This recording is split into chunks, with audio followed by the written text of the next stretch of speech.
là avec moi. Regardez-nous. Des gens qui plaisantent sur les réseaux sociaux et croient que c'est l'amusement. Vous croyez que j'ai l'air de quelqu'un qui s'amuse?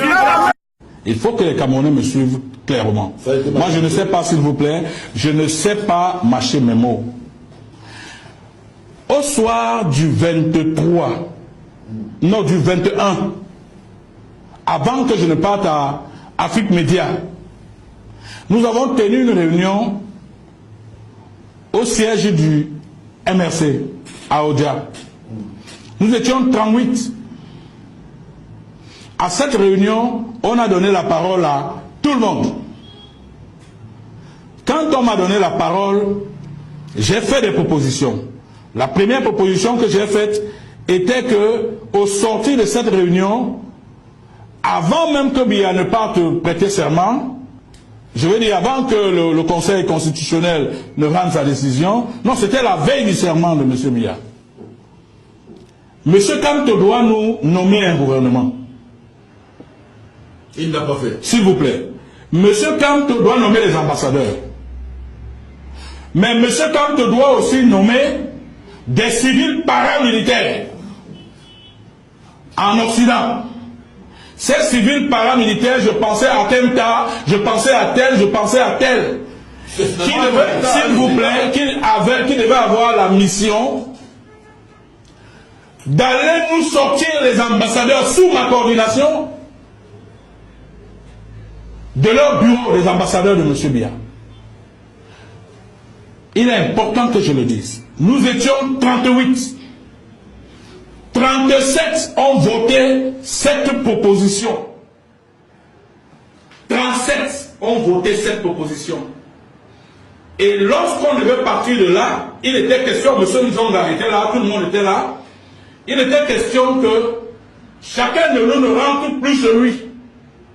Mais M. Serge Bikonj, il est important que je vous rappelle que trop peu de politiciens au Cameroun ont mon expérience. J'étais là en train de jouer mon rôle de directeur de campagne et de stratège. Alors, il était question que personne ne rentre plus chez lui et qu'on cherche un hôtel où nous devions tous entrer. Avant donc que le gouvernement ne soit rendu public. Lorsque nous quittons cette réunion, il n'y a pas un seul doute que, parce qu'il y a 37 personnes sur 38, ça va s'appliquer. Cela ne s'est pas fait le même soir.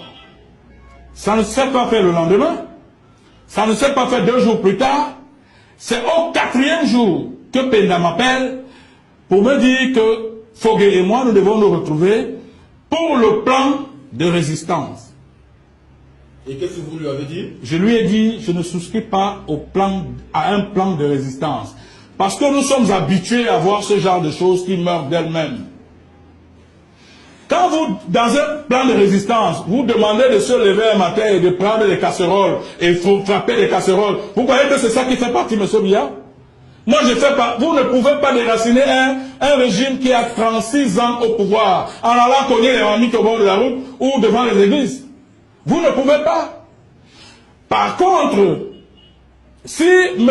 Kenta avait été nommé par un acte de Kamto, si nos vaillants combattants en Allemagne avaient été nommés par un acte de M. Kamto, je peux vous assurer, tel que je vois la détermination de ces gens-là, ces gens seraient allés nous sortir les ambassadeurs de M. Biya. Est-ce que ça allait faire partie Biya? Non, ça allait le faire partie. Si, à défaut de le faire partie, ça allait faire entrer la communauté internationale au Cameroun. Parce que sachez que chaque fois que la communauté internationale entre, c'est quand elle sent qu'il y a problème, quand il y a trouble. Ça s'est passé vous savez qu'il y a eu des morts au Congo et Kinshasa.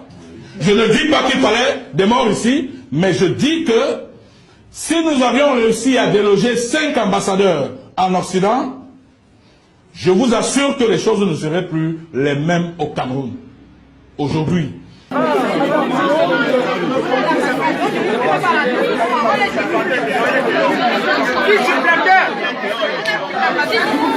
L'ambassade du Cameroun est prise en otage avec les photos du président élu. Le professeur Maurice Kamto, partout dans l'ambassade, c'est sa photo qui est affichée. Partout dans l'ambassade, c'est le professeur Maurice Kamto qui est affiché. C'est lui qui mérite d'être au pouvoir au Cameroun.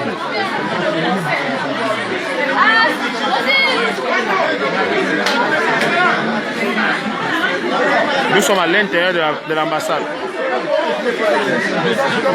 Bonjour.